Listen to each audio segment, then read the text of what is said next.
नमस्कार दोस्तों, कैसे हैं आप सभी? उम्मीद करता हूं कि आप स्वस्थ होंगे, सुखी होंगे और प्रसन्न होंगे। श्रीमद् भागवत गीता में आपका स्वागत है। हम यहाँ पे समझने का प्रयास करते हैं व्यक्ति की जो अवधारणा है, व्यक्ति जिस प्रकार से सोचता है और व्यक्ति का जो स्वभाव है वो किस प्रकार से उसके लक्षणों में परिलक्षित होता है। जैसा कि हम जानते हैं कि व्यक्ति जैसा होता है दरअसल वैसा होता नहीं है। उसका जो शरीर है, उसकी जो इंद्रियां हैं और उसके जो विचार हैं, उसके शरीर और उनके इंद्रियों और उसके मन और बुद्धि के हिसाब से उसका जो विचार है वो कहीं ना कहीं उसके जो है स्वभाव को प्रदर्शित करता है।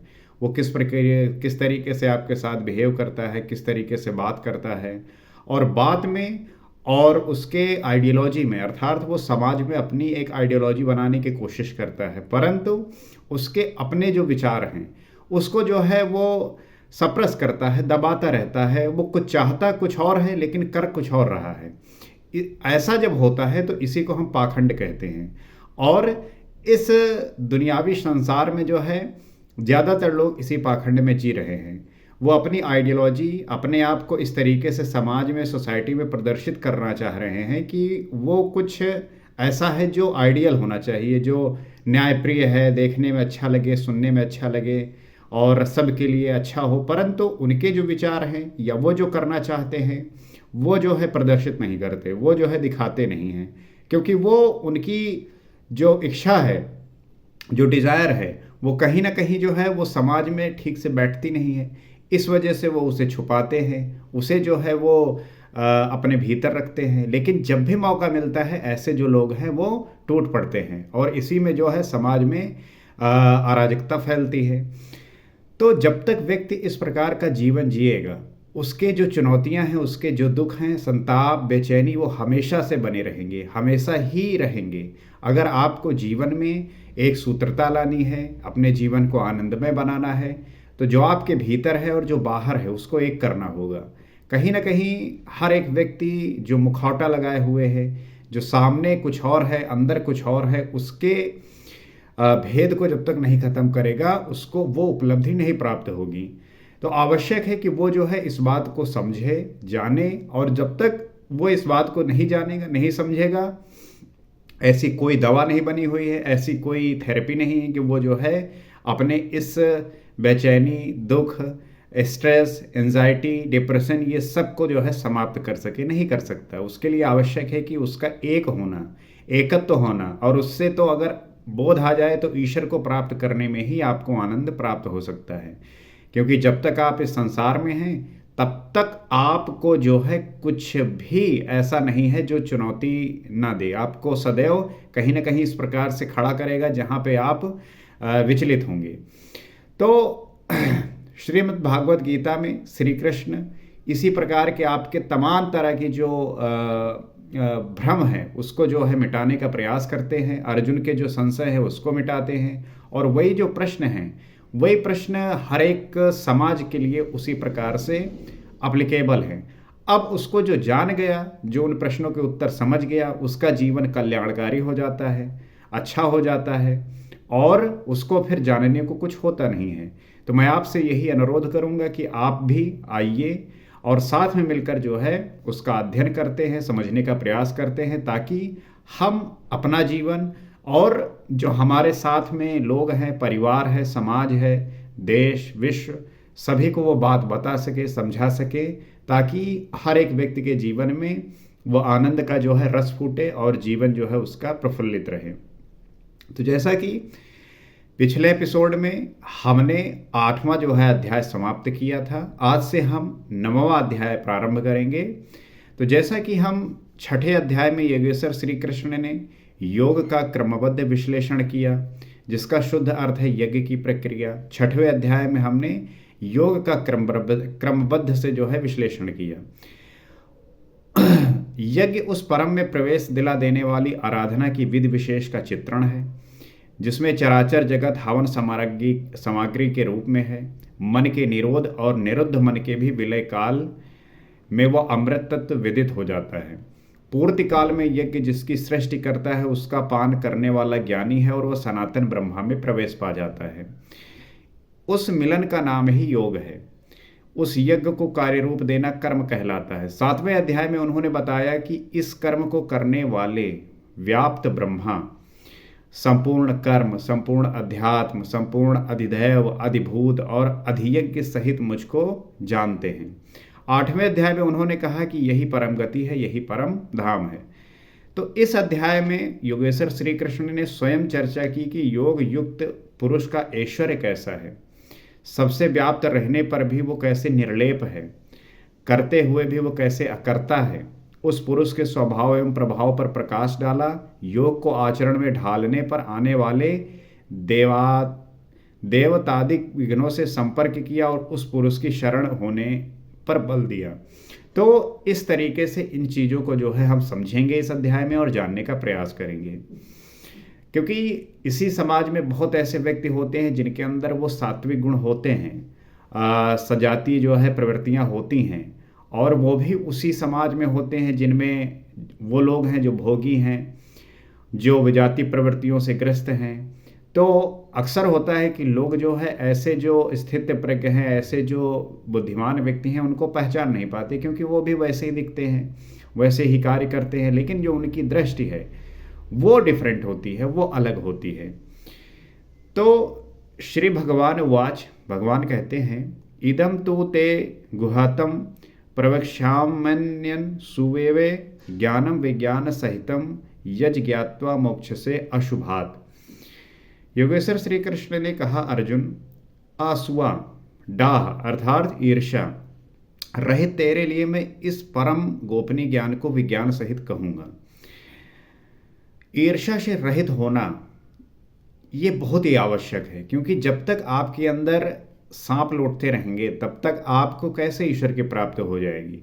आप राम राम जप रहे होते हैं, पड़ोसी ने जो है नई कार ले आई, आपका राम गए। अब राम कहाँ गए? अब आप जो है उसकी चिंता में इतना डूब गए कि आपके राम जो है गायब हो गए। तो ऐसे आपके चिंतन करने से, ऐसे आपके पूजा पाठ करने से क्या लाभ होगा? अब ईर्ष्या ही जो है सबसे बड़ी बाधा बनती है।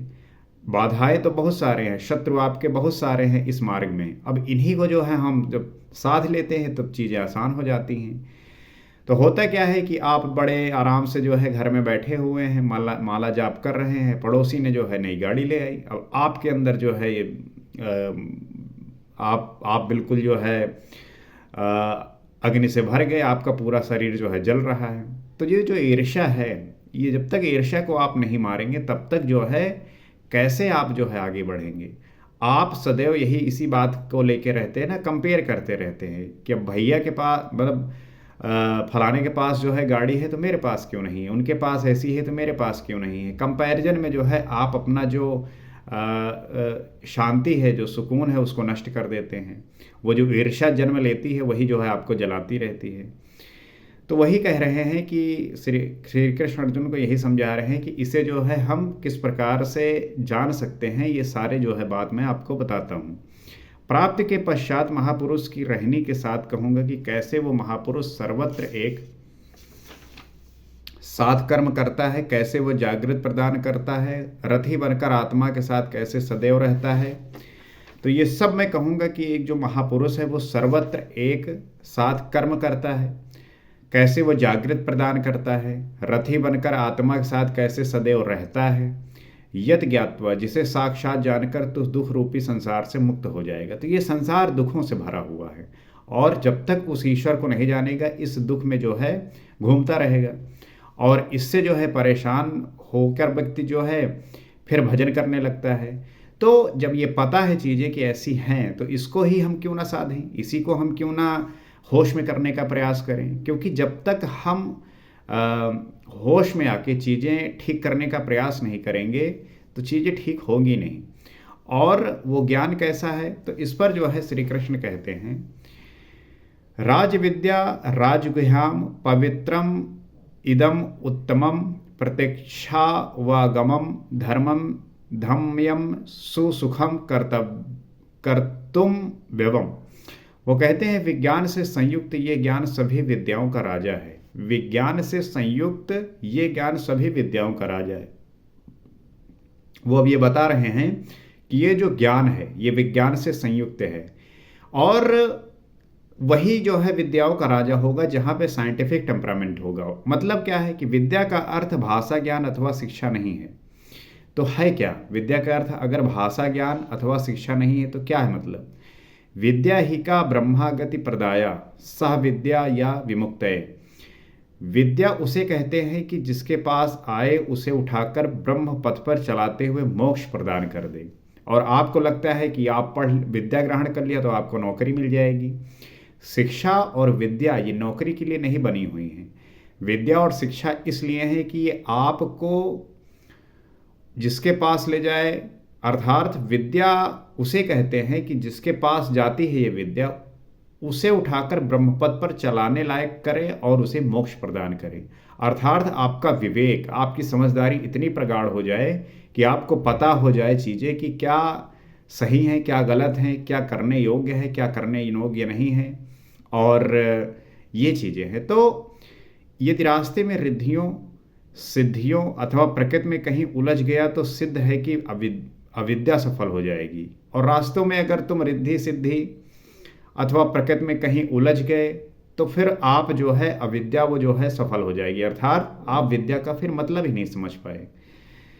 और अक्सर यही होता है, हर एक व्यक्ति यही समझता है कि यही जो है बात है और उसी के चक्कर में वो पड़ा रहता है। तो वो विद्या नहीं है और यह राज विद्या ऐसी है। तो फिर हम उसे विद्या नहीं कहेंगे कि जो व्यक्ति इसी संसारी जीवन में लिप्त है और उस विद्या जो इन्फॉर्मेशन ग्रहण किया उससे वो नौकरी कर रहा है, नौकरी के कारण उसको जो पैसे मिले उससे वो भोग रहा है, तो वो विद्या नहीं होती। विद्या का मतलब क्या है हमने समझा। तो ये राज विद्या ऐसी है कि जो निश्चित कल्याण करने वाली है, और इस विद्या को राज विद्या कहते हैं, जो आपका कल्याण करे, जो आपको आनंद प्रदान करे, आपको उस स्थिति में ले जाए जहाँ पे सब कुछ जो आप सदैव प्रसन्न रहना चाहते हैं, आनंदित रहना चाहते हैं, वो प्राप्त हो। और जब तक आप संसारी जीवन में हैं, ये जीवन जी रहे हैं, मायावी जीवन में हैं, तब तक वो तो प्राप्त नहीं होने वाला। तो